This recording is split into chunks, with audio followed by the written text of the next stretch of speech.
Hello everyone. In order to improve the security of our application, we have to use SSL certificates. But before that, we need to have a custom domain name that we control. In our last video, we accessed our application using the DNS record of our application load balancer. What happens behind the scenes is that the browser must first convert this DNS record into an IP address, which it uses to send a request to the application.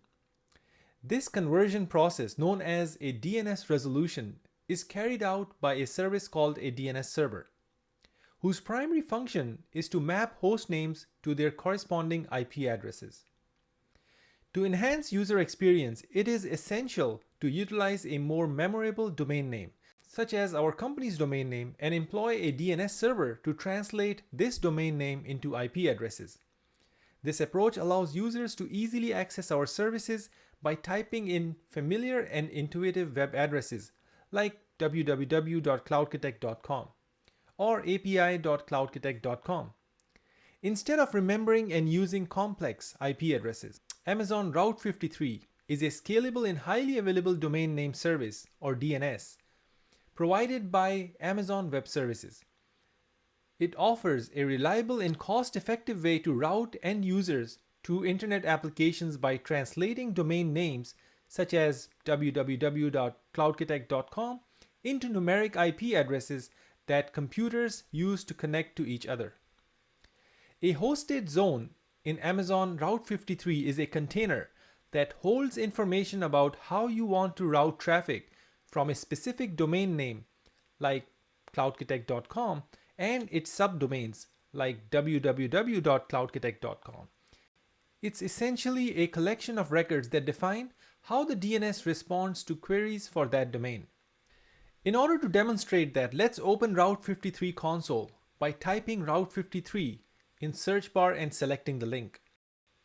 But let's first verify if we have any domains registered. Click on Registered Domain link in left menu. As we can see, we have cloudenthusiast.academy domain registered. Now let's go ahead and click the Hosted Zone link in the left to open Hosted Zone dashboard. Currently, we have not configured any hosted zone in this account. So let's create a new one by clicking on the Create Hosted Zone button. Type in the domain name, which in our case is cloudenthusiast.academy. Select the Public Hosted Zone option and click Create. Once the hosted zone is created, open it and copy the 4 NS records. Then open the registered domain page again, click on your domain and select Edit Name Servers under Action dropdown. Paste all 4 name servers and save changes. It could take up to 72 hours to propagate these records, but mostly they get done within half an hour. You can verify the propagation by running dig command and verifying NS records. Once the NS records are verified, go back to your hosted zone and click Create Record. In the record name, type www. Select Alias option and under Route Traffic dropdown, select Load Balancer option. Select the region where it is provisioned and the DNS name of the load balancer.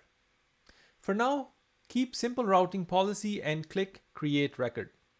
After a few minutes, go back to your browser and type www.cloudenthusiast.academy. As we see, it is routing traffic to our application hosted behind the load balancer. This concludes our session for today. Now that we have full control on our domain name, in the next session, we will secure the communication channel via certificates. Hope you're enjoying this workshop. Thanks for watching and stay tuned.